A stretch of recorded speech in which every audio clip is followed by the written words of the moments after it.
بسم الله الرحمن الرحيم إن الحمد لله نحمده ونستعينه ونستغفره ونعوذ بالله من شرور أنفسنا ومن سيئات أعمالنا من يهده الله فلا مضل له ومن يضلله فلا هادي له وأشهد أن لا إله إلا الله وحده لا شريك له وأشهد أن محمدا عبده ورسوله صلى الله عليه وعلى آله وصحبه وسلم تسليما كثيرا أما بعد. My dear brothers and sisters, Assalamu alaikum wa rahmatullahi wa barakatuhu. So tonight's community discussion is on the topic of Islamophobia. And as I begin this discussion, I need to say thank you to two main organizations and two people from within those organizations. The first organization is the National Council of Canadian Muslims, and their public spokesperson, Sister Amira Al-Gawabi, was very helpful in my preparation of this presentation. And likewise, we have the Alberta Muslim Public Affairs Council, whose representative is Brother Mustafa Farouk in Edmonton. Now this is something I didn't know before I started preparing this, but in the province of Alberta, we actually have an Islamophobia hate crime hotline that you can call this hotline and report your incident. Here's something even more interesting. On a daily basis, they're getting at least one phone call in the province of Alberta, subhanAllah. From March until now, on the daily basis, they're almost getting every single day at least one phone call reporting a hate crime. So those are two organizations that, again, I would like to thank for their help in preparation for this. Now, why are we having this community discussion? Starting off with Calgary itself, we have two definite confirmed incidents that were clear Islamophobic hate crimes. The first of them was the Queensland Musalla that was attacked, and it was vandalized with several very disturbing things. Number one, someone had taken a translation of the Quran, torn some of the pages out, burned them, and left them inside the mosque. And then number two, there were other hateful messages that were left inside the musalla itself. So talking about, how Muslims are just taking resources, they're not contributing, and other inflammatory things as well. So that happened at the Queensland Musalla. That's after all the vandalism and the damage that took place. Number two, we had the incident at the University of Calgary, where across the university there was plastering of posters that I feel shy and hesitant to even share the contents of, but at the very least just to say they were extremely disturbing. Then we have a third incident. As of now, it hasn't been confirmed if it's a hate crime or an Islamophobia crime or not, but personally it's leaning towards that, and that is the attack of the Northwest Musalla, where the glass was broken. Now, it is possible this wasn't a hate crime, but it happened during the same period of time, so there's also a possibility that it was. Now, this is just in the city of Calgary. You move up north to Edmonton, and Edmonton has been even much, much worse than this. On a regular basis, almost weekly for this past several weeks, across the city, various flyers have been posted. The most recent one was a disturbing one where they had Muhammad sallallahu alaihi wasallam, who is wanted, right, as a criminal, and they accused him of obviously very, very terrible things.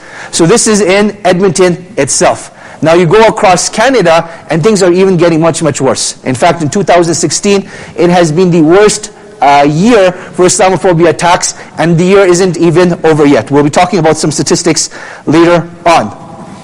So what I want to begin this discussion with is, number one, where does this Islamophobia stem from? Meaning, Islamophobia has to stem from some sort of belief system. So what is triggering this belief system to call people to act in this manner? Number one is that they believe that Islam is a monolith, meaning that all Muslims are exactly the same. So the problem over here is that they take an extremely small minority of Muslims that identify themselves as ISIS or Al-Qaeda or Shabab or any other organization, and when they see this on the media, they say, Muslims are a monolith, they're all exactly the same, they're all out to get us, they're all out to destroy us. Now we know this for reality, that even looking at this very musalla, we have at least 20 to 30 countries being represented over here. That's just in this musalla. You look at a worldwide perspective, and Muslims are in like over 100 different countries, subhanAllah. So Muslims are definitely not a monolith, even just by looking at ethnicity. You break that down into culture, into language, into preferences, and we're extremely diverse. So it's very, very unfair to take one small segment of the Muslim community and paint them all with the same brush. Number two, this was a very, very funny one, and I'll talk about that in some detail, that Muslims like to be isolated. They like to live in ghettos. And this is sometime earlier this year, Stephen Emerson, who considers himself a top-notch scholar or resource on the Muslim community, he came on Fox News and he reported two absolutely ludicrous things. Number one, that the city of Paris has no-go zones, and those no-go zones are pockets in the city where non-Muslims are not allowed. And the second one was even more horrendous, where he said the whole city of Birmingham, England was Muslim, and non-Muslims feel afraid to enter that city. The ex-Prime Minister of England, David Cameron, he says, I was eating my porridge as I heard this, and I nearly choked. I thought to myself, this must be an April Fool's prank, right? So this was openly reported. So what this is showing, this sort of portrayal, is that there is that belief system that Muslims want to live amongst themselves, and they don't want to welcome Muslims, non-Muslims. Now, there's two parts to this. Number one, as a community for the most part, I do believe we are very reserved, that we will not openly interact with our non-Muslim counterparts, right? How many of us go to school, go to work, and how many of us will interact with our non-Muslim counterparts, either by going out to lunch and dinner, inviting them to our houses, going to their houses, and so on and so forth. How many of us are actually a part of it? So there's some element of truth to it. But even, let's just say it is extremely true that Muslims are like that. They're very reserved, and they don't like to interact too much. That doesn't make us isolationists, right? We're not people that like to live in isolation. We're out and about in schools, out and about in work, out and about in, even in the public sphere. You go to cafes, you go to restaurants, you'll see Muslim enemies everywhere. Even you go to the theater, you go to cinema, you see Muslims everywhere, right? So from that perspective, they're still out and about and they interact in the public society, just not an intimate and personal level. Number three, the claim that Islam is a religion of violence. And again, this has been on the more recent front with the a rise of groups like ISIS, that Muslims get accused of violence. Now from a practical standpoint, let's just look at homegrown terrorism as an example, right? The census shows that there's close to a million Muslims in Canada. So we're just talking about the Canadian context. CSIS reported in October that there are less than 150 Muslims that have traveled overseas to join extremist groups, okay? So 150 out of a million. You're getting 0.0001% that are joining extremist groups, right? So how is it that you take such a small fraction of the population and identify it with that, right? Now where does this come from? Again, the media. Like anytime there's a positive story about the Muslim community, very seldom will it get reported. I'm not going to say it never gets reported, but seldom will it get reported. Anytime there's something negative, it will definitely get reported, right? As soon as a Muslim person does something, automatically the first question that gets asked, was this an act of terrorism? Whereas you see similar acts portrayed by other, non-Muslims / Caucasians, and all of a sudden it's like lone wolf, mental health issues, social anxiety, and all sorts of other nonsense that we hear. Right? But with Muslims, all of a sudden it has to be religious-based terrorism. Number four, this is perhaps the funniest of them all. That if you actually go to Islamophobic websites, they constantly accuse Muslims of taqiyya, of having two faces. One face for the public and one face for the private. And internally, Muslims are organizing themselves amongst themselves to eventually take over the world, starting with Canada and the United States. And that's what they constantly get accused of. Now the reason why I find this so hilarious, we have Abdullah doing parking on Fridays every single week, and every single Friday is chaos. Like we've been praying Jummah for years, yet we still can't even get our parking situation straight. Now I don't know how we would get together to take over a nation. It just would not be possible. It wouldn't be, Muslims in Canada or United States, because every single masjid has this problem, subhanAllah. So that's just the parking issue. I'll share an even more, story with you. Today I came to the Musalla after Asr, and I needed to use the bathroom. I went into each and every single bathroom, and every single bathroom is drenched in water. I was like, subhanAllah, what is the problem? Like, we can't even keep our bathrooms clean, and we're going to take over the world? It's not going to happen. At least not with this group of Muslims, subhanAllah. So that claim is extremely ludicrous. Extremely ludicrous. And then the last one, and this is the big one, irresponsible media. This is such a huge component of it. Such a huge component. And I want to share two Canadian news incidents. Number one is Maclean's magazine. The front cover, "The future belongs to Islam." And this is when the Syrian refugee were coming into Canada. This is what they portrayed, that a lot of the Syrian refugees are coming in and they're being brought into Canada, and the Muslims are slowly taking over, as if this is a terrible and bad thing that's going to happen, and everything's going to go south from here. So that was Maclean's magazine. Then you have the Edmonton Sun that talked about Edmonton police working on hijab accommodation in uniform. That was the title. And the title doesn't sound that inflammatory. Hijab in accommodation of police uniform, not a big deal. What is the picture they put? A woman in a police officer hat, and her face is covered with niqab with only her eyes showing.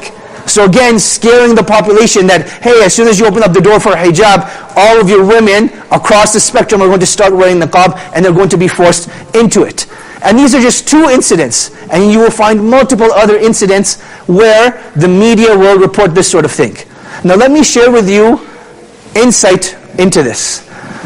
I attended a media training workshop, and in this media training workshop there was a profound moment for me, where the presenter stated that every day thousands of planes will take off from the airport.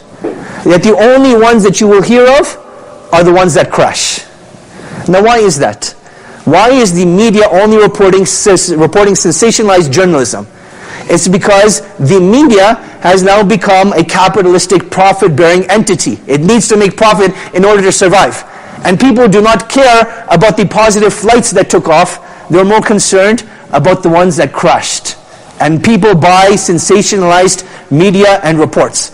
And that is why, particularly for the Muslim community, is that anytime something bad happens in our community, it's guaranteed it's going to get out there, because it is sensationalized and people want to buy that which is sensationalized. So there is fault in it. Now, in terms of countering these reports, actually, I want to share a statistic with you. There was a group called Environic. In 2016 of this year, they reported that 68% of Muslims in North America are concerned about the way that they're portrayed in the media. That means out of every 10 Muslims, almost 7 are concerned. And they had a percentage of like 8% that didn't respond. So you can add an approximately another 4% if you want to split it in half. That 70% of Muslims are concerned about the way that they're portrayed in the media. So it clearly shows that there is a bias in the media that is against Muslims. And it's not just something imaginatory, it is actually real. It is actually real. And we just shared 2 incidents out there. Now on the other hand, there are media outlets that do report positive media on behalf of the Muslims, but then we fall short over here.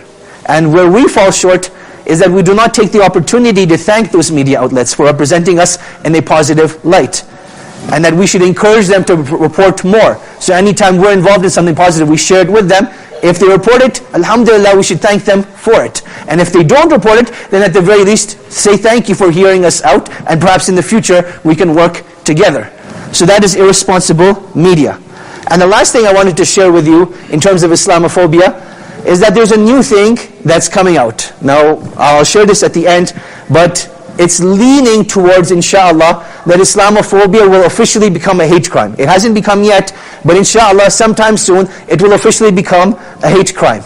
Now, with the counter narrative that is coming to this is that Muslims are afraid of Islamophobia because these are valid criticisms against their faith. These are valid criticisms against their faith. So I've given you a summary of the criticisms that have come forth. Now, inshallah, for you yourselves, you can see that these aren't valid criticisms. In fact, when we talk about scrutiny of the religion, the Muslim scholars themselves from within the faith will pick and choose and scrutinize and discuss and come to a conclusion amongst themselves. Like discussion amongst Muslim scholars is constantly taking place, right? So if an outsider's perspective is valid and is welcome, but it is not completely relevant, right? Because when you have subject matter, you need subject matter experts to discuss it. Not someone that is from the outside that has nothing to do with the faith, has no experience in the faith, and has no academic background in the faith.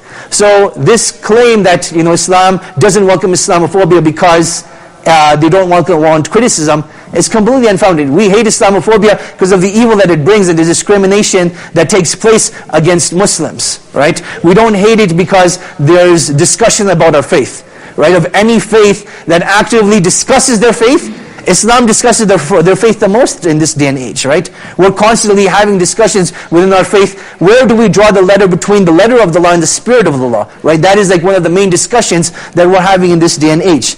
So that is always welcome. Now, what is the result of this Islamophobia?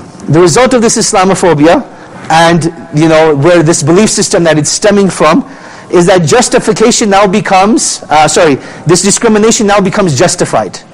What that means is, in order for you to attack someone, you have to paint them as the other, right? When you look at psychology, when someone attacks someone else, either verbally or physically, they have to paint them as the other, meaning that he's not from me.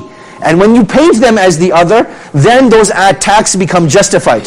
So Islamophobia actually becomes justified because of these previous reasons mentioned.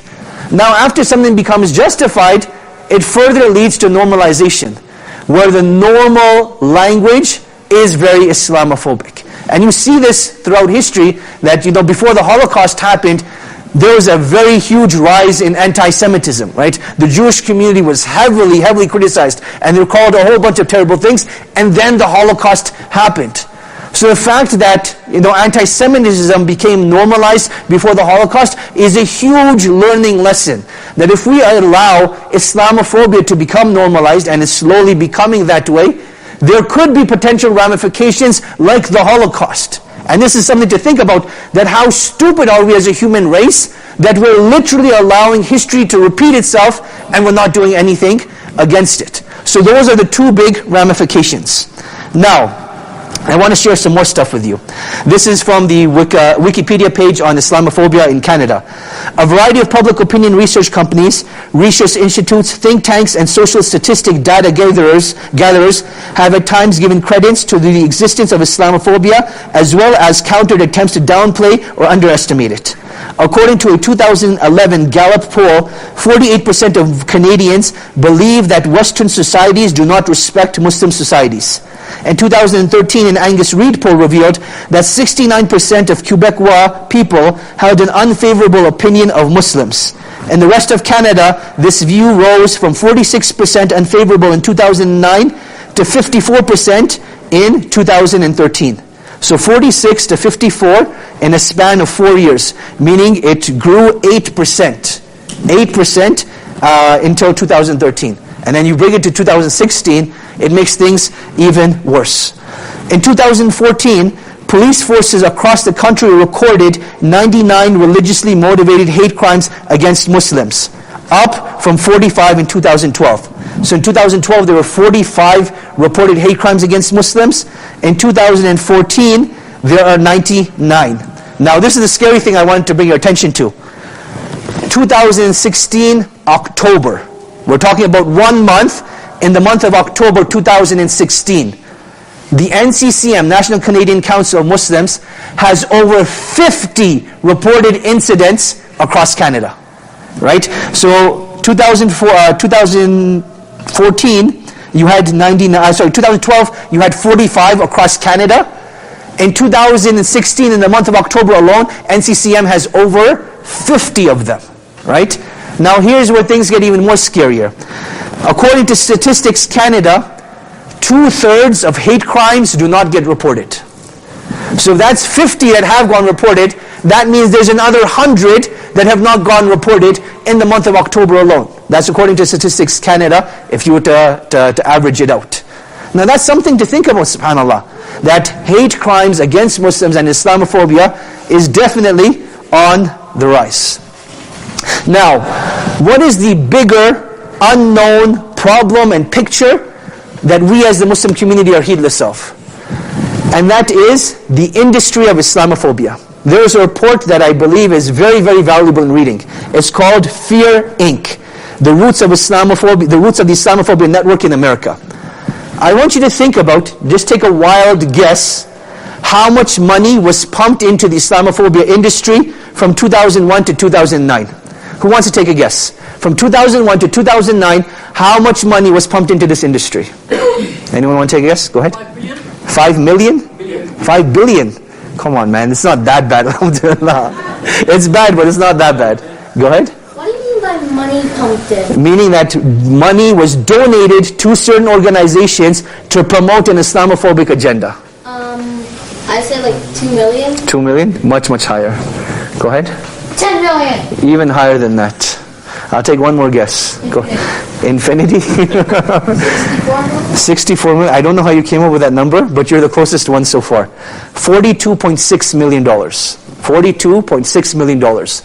And people on these payrolls are people like Pamela Geller, right? One of the biggest Islamophobes coming out of the United States of America. 42.6 million from 2001 to 2009. I want you to think about that. Then you move even further from like 2010 to 2016. These numbers have literally doubled and tripled, right? People like Donald Trump, they didn't even need to fund these sort of things. They openly came out in the news and said that Muslims should be banned from the United States of America, right? And they're openly out saying it.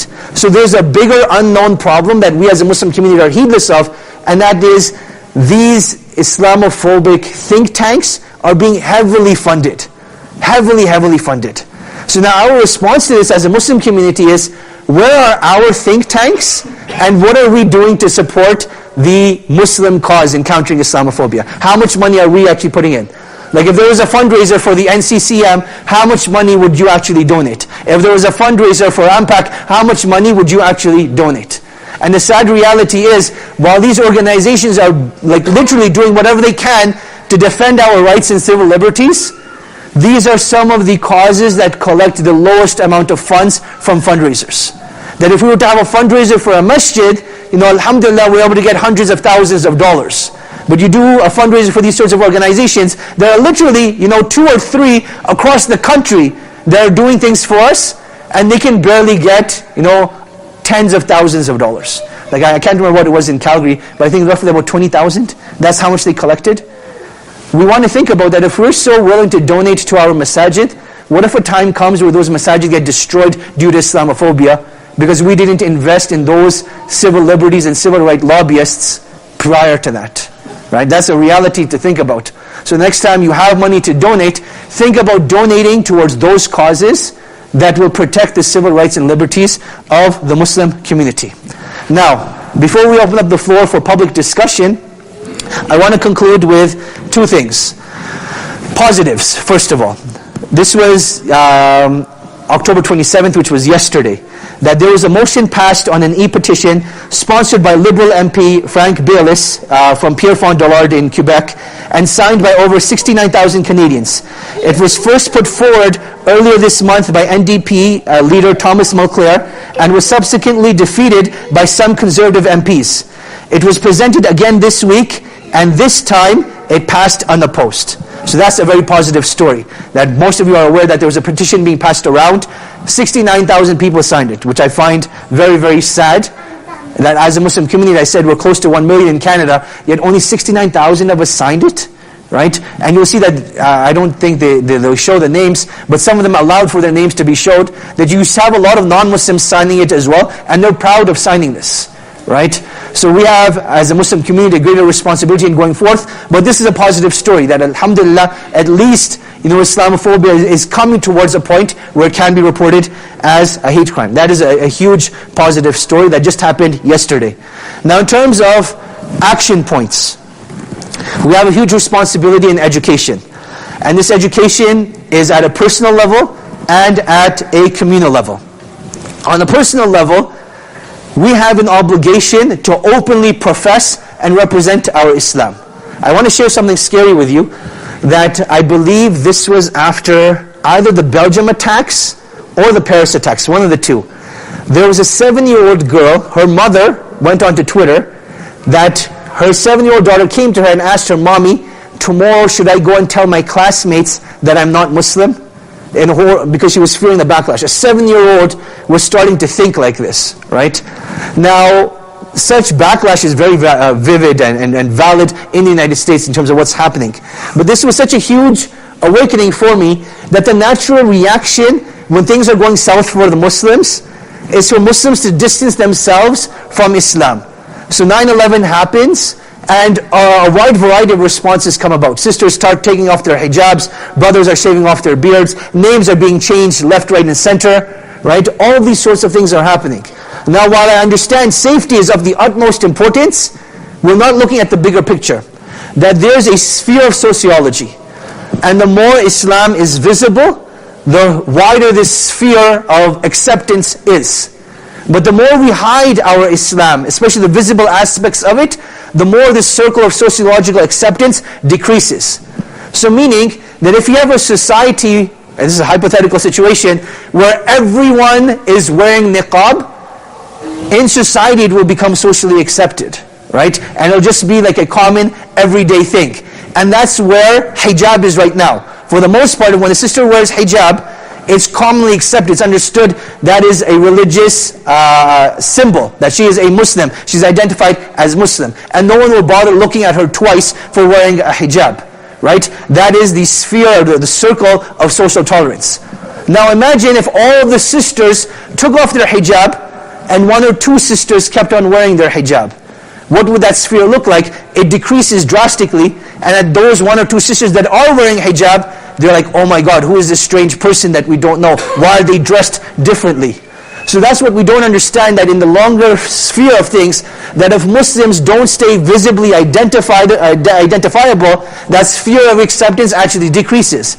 So you're doing a disservice to yourself in the future, as well as the Muslim community, by changing your name and taking off your visibly apparent religious symbols, whether it be the beard or the hijab. Things will be difficult in the spur of the moment, but once the heat cools down, everything goes back to normal. So when the heat is present, seek help from Allah, seek refuge in Allah, and seek His protection, but continue identifying yourself visibly as Muslim, because in the long term, that is where the greater protection and the greater need of the Muslim community is. So that's on an individual level. On an individual level as well, I was talking about how many of us actually interact with our non-Muslim counterparts. And the reality, I haven't done a survey of you, but I do believe it's not a lot of us. That a lot of us will not interact with them on a personal level outside of school and work. And I believe as a Muslim in this day and age, it is not sufficient to restrict those relationships just to school and work. You have to socialize with them, and that when time for salah comes, don't feel shy. Hey, my religion says I need to go and pray, so you go and pray. Right? And this is a way of educating people about what Islam is all about.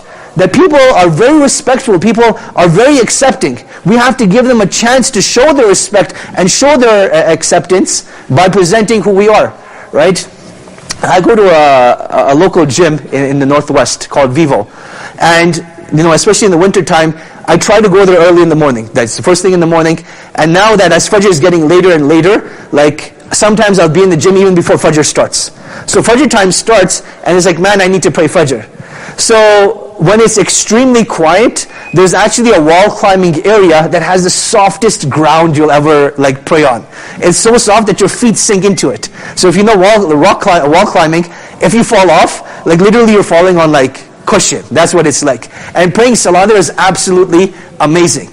When it gets really, really crowded in that area, in the gym upstairs, there's massive walls, and then they have yoga mats and some other mats where people do yoga and stuff. I'll end up praying there if that area gets crowded. And on several occasions, people have come up and you're like, hey, really cool yoga, man. And I'm like, it's not yoga, that's my salah, right?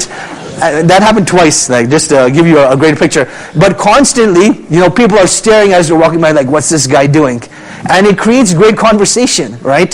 So these are things that we shouldn't be shy and ashamed of praying in public. In fact, these are things that we should be proud of, that we take time out of our day to pray to Allah subhanahu wa ta'ala. So interact with people, give people a chance to question, give people a chance to learn on a very personal level. And extend invitations. Right? There's nothing wrong with inviting non-Muslims to your house and letting them eat your food and experience what your lifestyle is like.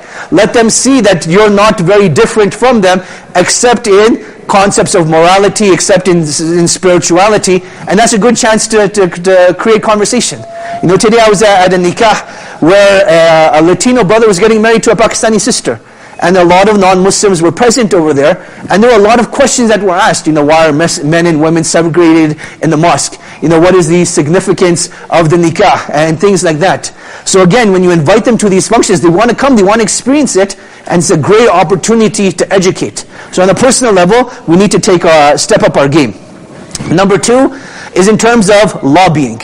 We need to get more involved with our MPs, with our local representatives, with our federal representatives, and just talk to them about Muslim issues. Like, we need to take this very seriously. I'm not kidding. Like, it gets mentioned a lot, but how many of us will interact with our local electives? This is something you need to take seriously.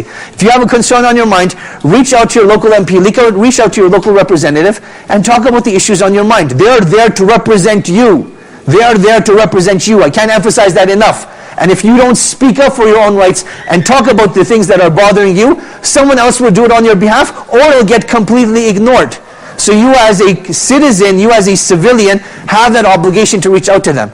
Particularly with, you know, certain members of the Conservative Party, like living in Alberta, they're a lot more popular than they are in other provinces. It's those ones in particular that you need to reach out to. Like, some of them promote active hatred towards Muslims and Islam. Actively, right? So those individuals, we need to go and speak to them and say, hey, what's the actual problem? Right? Did you have a bad incident with Muslims? What is it that's bothering you about the Muslim community? What can we do to solve it? Right? These are the type of discussions you want to have with them, and show them another side to Islam. Show them another side to Islam. Likewise, in terms of Muslim sensitivities, right?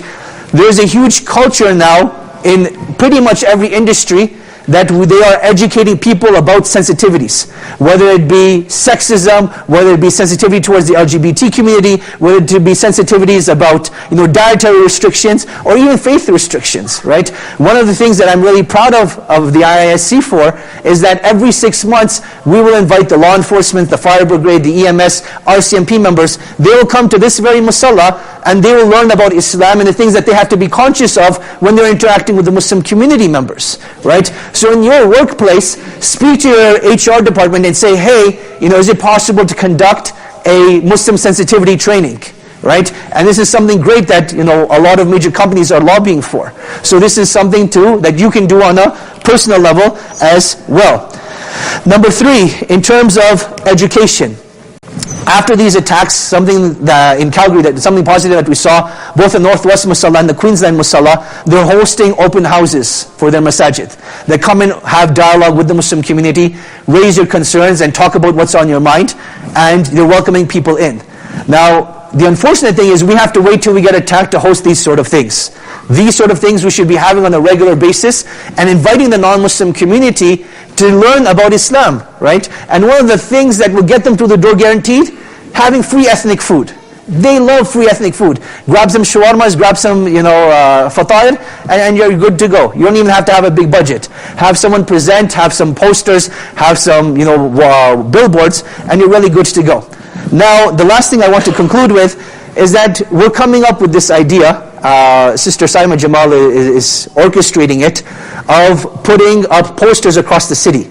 So just like there were posters against Islam, there are posters going to be put up across the city that talk about Muslims. That Muslims, you know, brought algebra, they brought coffee, and they brought something else. And we're like, we're sorry we bought the algebra, but we hope you're enjoying the coffee. Like, these sort of things are like very positive signs. So there's like a series of like 6 posters that we're planning on putting up. Inshallah, we will be collecting funds to print these posters and have volunteers put them up, inshallah. So just keep that in mind. And this is one of the positive things that is going to be coming out of this discussion.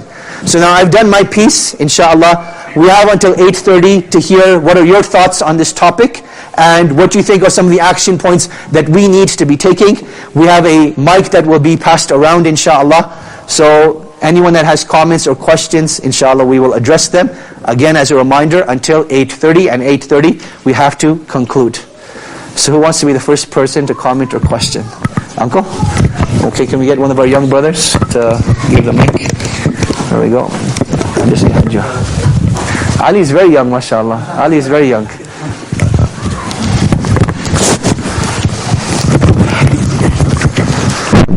Thank you, Sheikh. No problem. Yeah, very nice discussion started. I have few comments. Of course.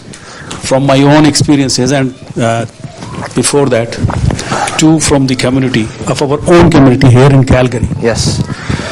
And they are negative, as you said. One is, there is a sect of Muslims here in Calgary, and their imam is very famous. All the time you can see him on the television. Just to give you a warning in advance, please don't mention any names. I'm not of the sect nor of the individual, inshallah. Yeah, I'm not going to tell you the name. The people can guess it. So at the floor of Senate, I think, the guy told them that we are the real representative of Muslims. We are not terrorists. Right. The other organizations, and he mentioned specifically Al-Qaeda and Al-Maghrib. Yes.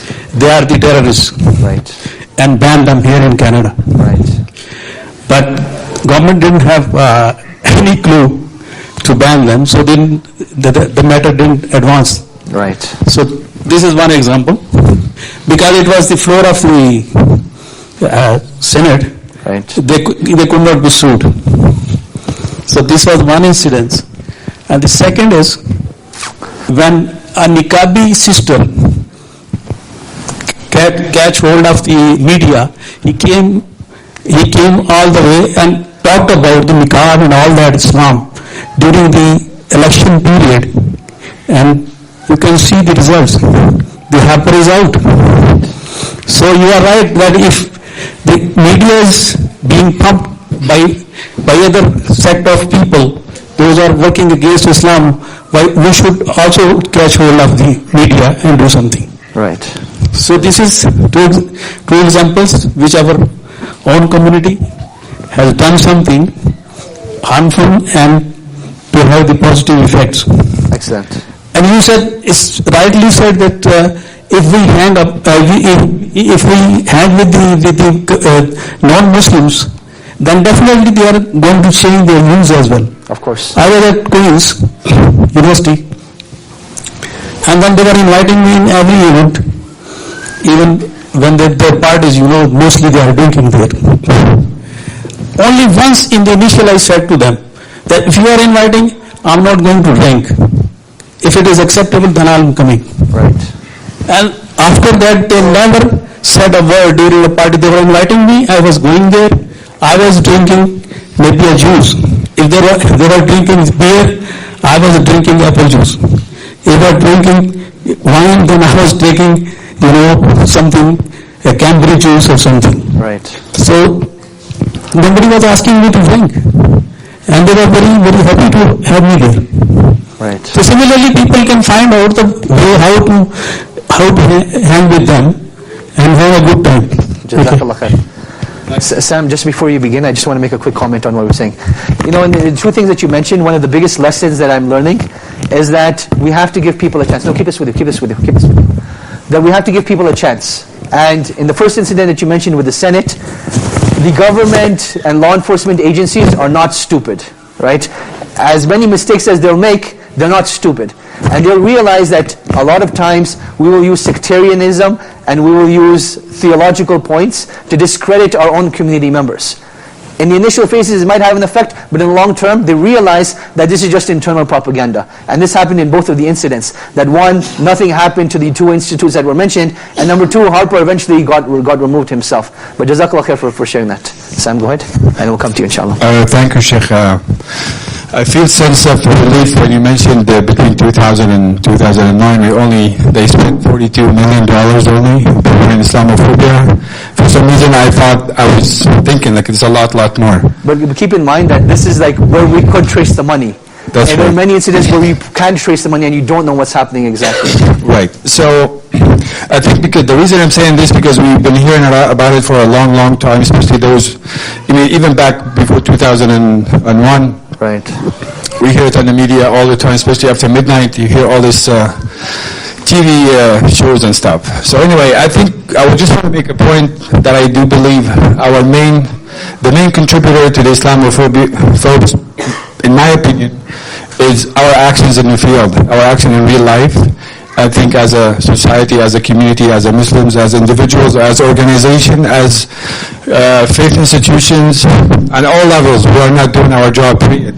I mean, the other side, they could do whatever they want to do. They can say whatever they want to say, but we are not doing, I don't want to use the word nothing, but almost close to nothing. I agree with you. That's very true. One thing that I was reflecting upon this, and Sam, if you can just pass it to the brother behind you. And then after this brother, we're going to go to our brother over here. Then we'll go to the sisters, inshallah. When it comes to the Muslim community, there's two things that we need to be conscious of. One is the proactive effort that you're talking about over here. But a lot of the times, one of the things that I feel sad about the most is in terms of our own spokespeople. So when you look at the vast majority of spokespeople, and this is just a reflection of what Uncle was saying, is that we have the worst spokespeople on behalf of the Muslim community. Like you look at Ayan Hersi, she considers herself an Islamic expert, and it's like the nonsense that comes out of her mouth is just ridiculous, absolutely crazy. Yet she's speaking on behalf of Islam. Now, obviously, I believe she's trying to monetize that situation, but we're also learning that if we don't fill that vacuum, someone else is going to fill that space. So you're completely right that we love to complain, but we don't want to do anything about it. And I'm hoping that from this discussion, we can bring about action points, inshallah. Eric, go ahead, please. I get the fact that the Islamophobia is like a big industry, but like as a white convert, I deal with a lot of Muslims and they don't really realize that I'm Muslim. And I see behavior that is really embarrassing. I've had co-workers ask me, why are Muslims so ignorant and rude in Ramadan? Like, for example, the Queensland Masala. Right. I know people who live in that community, and like Muslims would go for Taraweeh, and before they go, they're swearing at all the Canadians because they tell them not to park in that particular way. Right. Or about 2 years ago, I was coming out of my building, and there was a Muslim family, and their daughter was actually, she actually almost shattered the glass on the door of the building. And I asked them to, why are you doing this? And they said, we don't care, we don't live here.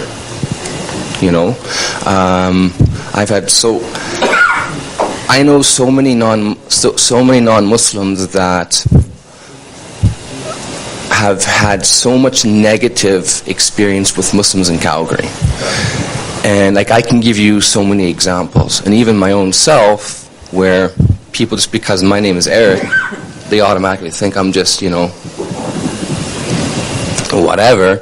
And then it's just like, and then so they'll behave in a different way. Yeah. And it's very interesting. Like, I see people play the victim card all the time, but then at the same time, I also see that the way they interact in society is really messed up. Of course. And I'll be honest, it's just the way people will behave. I mean, even in this masala, I remember 2006, we were here for a course in the Sirah, and a fight broke out in front because of the way people were parking. And how many times that happened on Friday here. Yeah. And so, yes, like, it's very unfortunate that the Queensland was vandalized, but honestly, I wasn't surprised from my own colleagues that I've worked with where they actually have no problem with Muslims, except that they just don't know. They ask me, like, why are they so rude? Why are they? You guys are going to pray and you guys are fasting all day, and then like, why? And then he was actually like telling me to all these 4-letter words. Yeah. I don't know. Look, these are valid concerns. Sorry. Go ahead. No, please continue. I just really think that I understand that the industry is very lucrative, and I get that. But like, as a silent observer, I do see a lot of things, and it's like, It's just I have to shake my head a lot of times, because it's like the stuff that you'll see, like whether it's driving or or going through the mall, or it's just like I'll give you an example.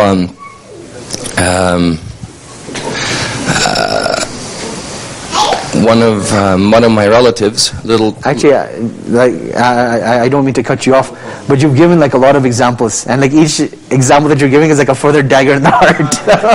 But I understand there's a lot of problems. But it's reality. No, I agree with you. It is reality, and we have a lot of work to do.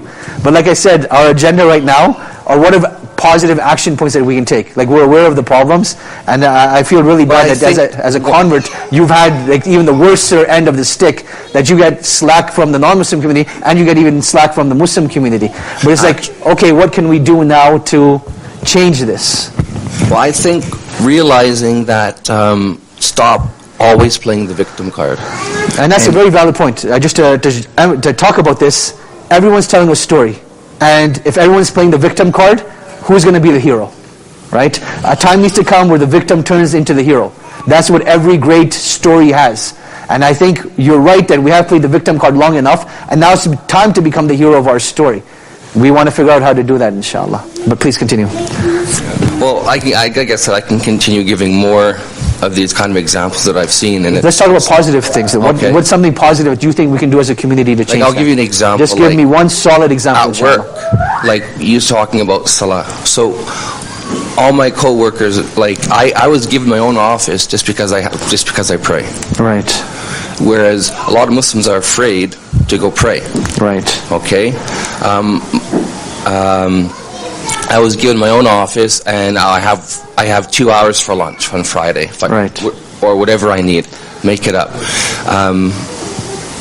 My kids' mother, she works for an organization here in Calgary. They wouldn't let her go pray. Right. I let her deal with it for a few weeks, and I said, and then after a few weeks of her not being successful, I wrote a letter to her manager. Within about 72 hours, they issued her a written apology, and they said she can pray anytime she wants. Alhamdulillah, that's a great positive story. So stand up for yourself. So you have to stand up for yourself, but you also have to, at the same time, know your rights, know the limitation of your rights, and then stop playing like, oh my God, everyone's up to her because I'm a Muslim. Of course. No, great points, man. Jazakallah khair. Thank you so much. Go ahead. Assalamu alaikum. Alaikum assalam wa rahmatullahi wa barakatuh. Jazakallah Shaykh Naveed for this beautiful talk. And my points, I think one of the things we can do is try to prepare younger Muslims, especially that are in the community, for media. And it doesn't have to be just Islamic channel. Right. It's just whether it's preparing Muslims to take more of a role in a TV show, or actually all the Muslim community comes together to take a show up in an important TV channel. I know there's the Islamophobia other side of people stopping any kind of Islamic show, but to put either people and to get more of the role models on TV, whether it's NBA stars, whether it's great scholars, all different types of the Muslim community to show up. So maybe if you can divide it into 3 levels, if we can have like someone like Al-Maghrib or any of the institutions come in, and instead of just doing a course on Seerah about what the ethics of Islam and media is, so that the younger, whether male or female, know sort of what the boundaries are, so to work from there.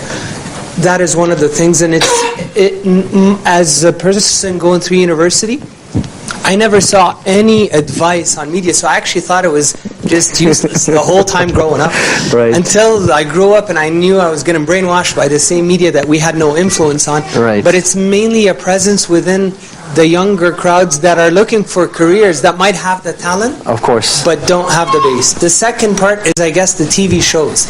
We might not be the main people on the show, but it could be people that could help influence, bring more conservative views or something like that. It doesn't have to be a Muslim necessarily. It could be a mix of Muslim and non-Muslim. Right. So that we can put role models out there so the community can change. I agree to Eric's point. Of course, we have a lot of negative, but this can be really influenced from seeing more positive role models. Right. And the third one, of course, is if there can be an Islamic TV that is accessible. I know there are a few ones online, but none of them are mainstream that could help in course. the media. So maybe a 3-tier plan. Perfect. So let me comment on some stuff. Number one, in terms of media training, we had media training by NCCM like 2 years ago or 3 years ago. 1 year ago? Was it last? No, that was the fundraiser last year. But they actually came for training at Akram Juma, I think 2 or 3 years ago. And literally we were begging people to come out. Like begging people, please come out, get media training. We got 20 people to show up. And of those 20 people, I have no idea where 18 of them went. So that's one element of it. So to do what you're saying, inshallah we have Sister Amira coming back to Calgary in March 18th for the One Ummah conference. A day before, a day after, I will take the initiative of organizing the media training. I want you to take the initiative of gathering the people together and getting them to come, inshallah. Number two, and three combined, we have two problems in the Muslim community. One, we lack creativity from within. So any sort of shows we create are extremely dull and boring. And it's like, why would I ever watch this? And then number two is that we love shaming our own people. Excuse me. So shows like Little Mosque on the Prairie, it was a great concept, but everyone started criticizing the creator. Oh, she's too liberal, she's a feminist, she's pushing her own agenda. And it's like shaming or X, Y, Z, rather than looking at the positive effect that something like Little Mosque on the Prairie is bringing. Now I'll conclude with one last point. We don't realize it yet, but there are a lot more visible Muslims on TV now. So I was watching the show with Trevor Noah. What's it called? The Daily Show? Do you guys know? The Daily Show with Trevor Noah. They had Russell Simmons on. Russell Simmons, this is last week. And he's talking about how Islamophobia is real. And he's fighting Islamophobia as a non-Muslim. A primetime show with like a huge viewer audience. And he's there talking about countering Islamophobia. There's another TV show called Convicted. And the premise of the show is it looks into crimes that have happened and were they right or wrong in terms of the court case, how it went down. And I was like, it was a Muslim incident and there was a bomb in it. I'm like, this is going to be another terrorist thing. Muslims are getting labeled as terrorists. What happened was, it was a bomb that blew up in the Imam's office that killed the Imam and 3 other people.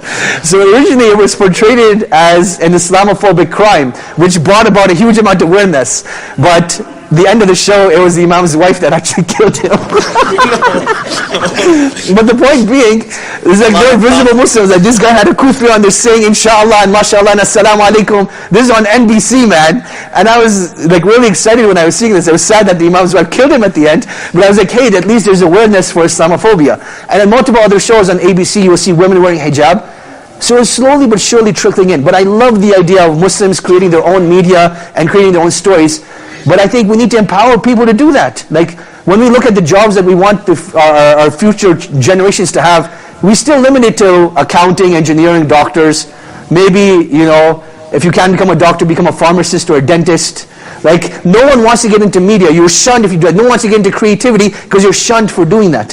So I think we need to create the level of tolerance within the community in order for that to happen. But I love your points. Jazakallah khair. So we're going to pass it on to the sisters now, inshallah. And we're going to give them an equal amount of time. So the brothers took 18 minutes, and we'll give the sisters 18 minutes as well, which means we will be praying Isha late. So people that are here for Isha, 8:40 is inshallah is the new time. So Saima, please go ahead. Assalamu alaikum. Wa alaikum assalam. I just wanted to respond a little bit to what Eric was saying. I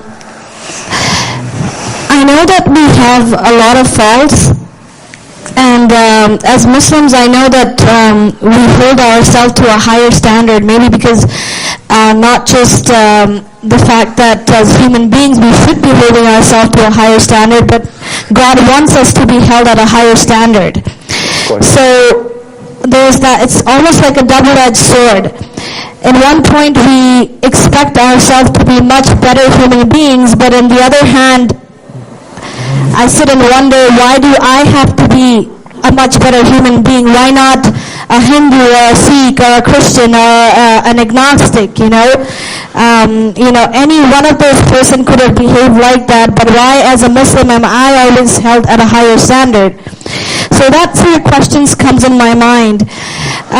Moving on to the other things, for a whole decade I was talking about how the media keeps on twisting our story. For the last 2 years, I felt like we almost got a secret formula on how to almost manipulate the media to a way to fight Islamophobia, to show the good side of Muslims. Right. For the last 1 year, a lot of you know that we have been working on the Syrian Refugee Support Group. And to whatever extent people see us work, you know, myself and Sam Namora, they see us almost as Sam and Sam are working this. But then when they see us, they don't really understand that we are Muslims. A lot of them don't. They just see us as our first names, which is almost not always right away visible with the Muslim identity. Right. And but the thing is, they all know, when they know us a little bit even personally, that we are Muslims. So through this action, by converting our religious obligation to a full-fledged action in the community, and by showing these stories to the media that, you know, this is what Muslims are really about, that's how we have been changing the narrative. And not just by doing that, we have to be present constantly on all the other issues that are happening around the city, whether it is indigenous issues or environmental issues or even LGBTQ issues. If we are not there in the table talking and being part of the discussion, then others of those tables won't come to your side to defend you. Right. So you have to be always present in everything. You know, whether it's the wilders carrying the, you know, whole idea of I love the oil sands, or whether it's the environmentalists and the aboriginals telling that, you know, we need to, water is life, like you see what's happening in Dakota right now. We have to be as Muslims in all those places. And that's the only way we can actually have outsiders always there from those tables come to you and your defense as well. Thank you. Thank you so much. I'll go to you next. I'm just going to quickly comment on what Simon was saying. So in terms of point number 2, in terms of Simon called almost manipulating the media, I actually like that term. That it's very important that relationships be built.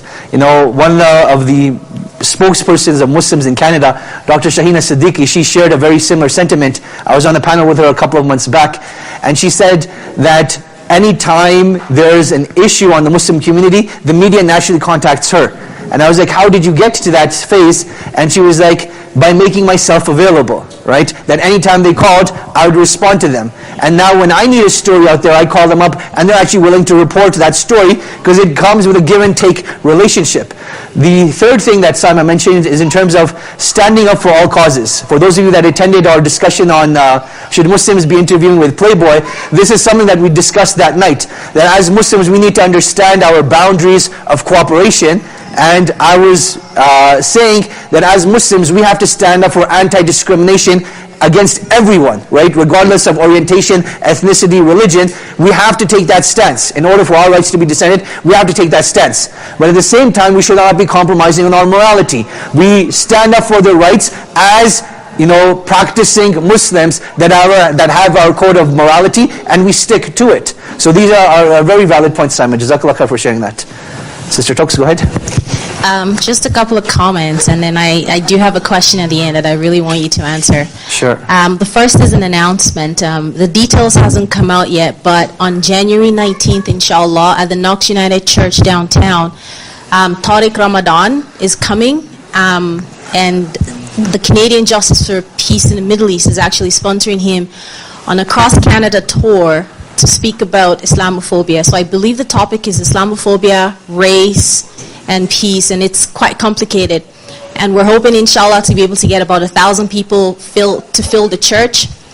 And relating to that, one of the reactions we got as a Muslim organization partnering with the CJMPE is, Astaghfirullah, you're doing it in a church? Right. And my first answer to that was, first of all, it's the only place in the city of Calgary that can accommodate at least 1,000 people. And second of all, who gives a crap if we're doing it in a church? Excuse my language, I know I'm in a musalla. But if we start victimizing ourselves as Muslims, why do we care the venue of a lecture that's talking about the problems that we're facing as Muslims? Right. But anyway, the details are coming, inshallah, so please get your $15 ready for that. And we don't want the place to be filled with only non-Muslims. We do want some Muslims there. Of course. My second comment is just something that Eric said that actually triggered me. In my workplace, when we built our campus, I went to the architects and I said, we need a space for Muslims to pray. Right. And they said, well, if we provide a space for you, then we have to provide a space for all the other people. And I asked them a question. I said, how many other faiths have an obligation 5 times a day to pray? Right. Because for some of us that work long hours, we are literally praying Fajr to Isha in the office. Right. And they said to me, oh, actually, yeah, that's a good point. Nobody else has come to us. So I said, I think that right there is your answer. Right. We need a space, and we're hoping that we can influence the way the space is built. Right. And alhamdulillah, we were able to get that. Alhamdulillah. And we got the space, and we got everything we wanted. We got a wudu room, we got all that. But alhamdulillah, things are happening out there. I think we just need to explain to people the need for us. And like Saima said, it is part of our faith, and we need to make sure that we're not compromising our moral obligations. Now, my third point, which is actually a personal experience and a question, I was praying Salah one time in a gym, and one of the other volunteers walked in, and he saw me, and he was shocked, because apparently he didn't know what Muslims were doing, because this was in South America. Right. And he called the cops. Uh-huh. So here I am praying with 2 men and the police officer who doesn't speak a word of English, and my Portuguese is not the greatest, and he called the cops. Right. My initial reaction was to pull the victim card, but then I thought, these people are actually ignorant of the things that we do as Muslims. Right. Right? How do I educate them? What do I say to them? He went on and on, oh, you can't do this, and blah, blah, blah, blah, blah. So that brings me to my question is, how, as Muslims, when we have things like that happen to us, how do we react? Because it's either we fight or we flight. Right. When we fight, then we're terrorists. When we fly, then we're lazy. So what do we do? And what does the Sunnah teach us about the things that are happening to us as Muslims? And what do we do to that? Excellent question. So let me start off by addressing point number 1. So the event that you're talking about, can you actually privately email me and let me know how myself as an individual can get involved in that event, and then I can see if I can get other organizations involved as well, and we will try to bring as many Muslims as we can to that event. And it's very sad that Muslims are condemning this event because it's at a church. That shouldn't be happening. In fact, we should be happy that our Christian counterparts are willing to accommodate this event. So thank you for bringing that to our attention. Number 2, in terms of prayer spaces, that is a big issue everywhere. And one of the projects that I'm working on, that I'm calling the community to get involved on, is that if you look at Market Mall and Cross Iron Mall, there's lots of Muslims that actually go there, like visible Muslims that are actually there.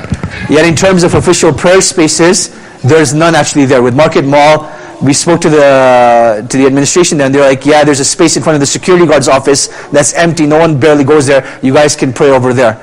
But at the end of the day, it's still like a hallway. It's not like a separate room. And then at Cross Iron Mills, they completely shut us down. They're like, we have no space altogether. So one of the things I would like to see is that if someone can take the initiative of running this project, that we want to try to get a prayer space. And what Sister Tokes mentioned is a very valuable point, that we look for equity and not equality. Equality means that we create a prayer space for all faiths, right? And because prayer is important in all faiths. But in reality, we don't see other faith members actually coming to those spaces. That is the reality. So the equity part is, most of you must have seen that picture of a father, a son, and like a little child attending a baseball game. Equality would necessitate that they each got 1 box to be able to see the baseball game. But equity necessitates that the youngest child got 2 boxes, the middle child got 1, and the father got none, because he could already naturally see it. So same thing, when we're looking for our prayer spaces, that's what you need to try to push, that yes, it should be a predominantly Muslim prayer space, because Muslims are the ones that pray 5 times a day, but we're open to the idea of sharing that prayer space with others. And that's something we should actively be engaging. Now the third and last question, that's like literally a talk within of itself, talking about how Islamophobia did take place during the time of the Prophet ﷺ in many formats, and how the Prophet ﷺ countered it. Now, this scenario that's being put forth, that if you fight, you're a terrorist, and if you flight, you're being too passive, I always believe there's a middle ground, and that there's always a time and place to educate. So in this sort of situation where the cops are called and there's a language barrier, I don't think it makes sense to try to educate in broken English, because sometimes you'll do more damage than you're actually doing good. But in the long run, I would say try to get someone's email address and say, hey, here's a whole bunch of literature on Islam in Portuguese. In that sort of situation, that's what I think might have been the ideal case scenario. But in my discussion, what I want to push the most is education and lobbying. And I think that is the proactive approach that in this day and age needs to take place. Right? Demonstrations are great. Writing to media is great. Writing to your government representatives is great. And there are multiple steps that can be taken. But at the height of confrontation, people don't want to learn. And the only thing they know at that time is fight. So I think at that time, it's not best to address people. Let people cool down, then it's a good opportunity to educate. And in terms of flight, the only time you want to flight from a situation is if there's danger. If there's danger involved, you don't have to stand up for your rights. Call the police at that time, let them know what's happening, and let them take care of it. And the time to educate will come at a later on date. It's a very simplistic answer, but I would like to thank you for your question, and inshallah that inspires us for another great discussion with the community, analyzing how the Prophet ﷺ addressed Islamophobia and what are the steps that he took in encountering it. So Jazakallah khair for that.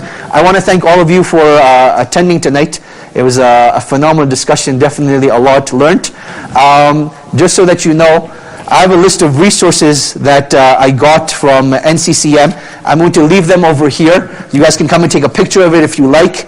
Actually, we're going to be praying, so it'll be over here. You guys can come and take a picture of it if you like.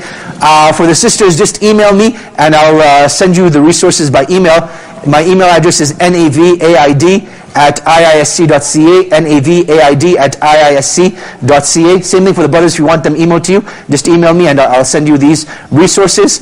Again, Jazakumullah khairan for attending tonight. It was great to see all of you and for your positive feedback.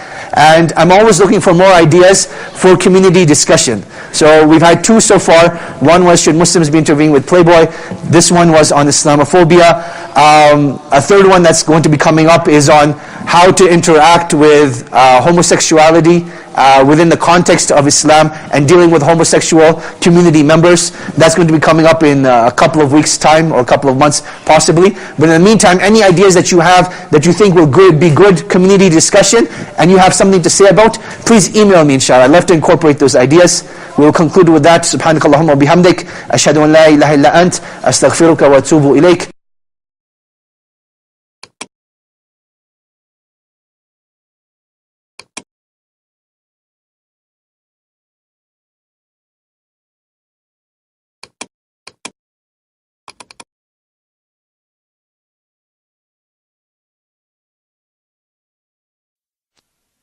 Mm-hmm.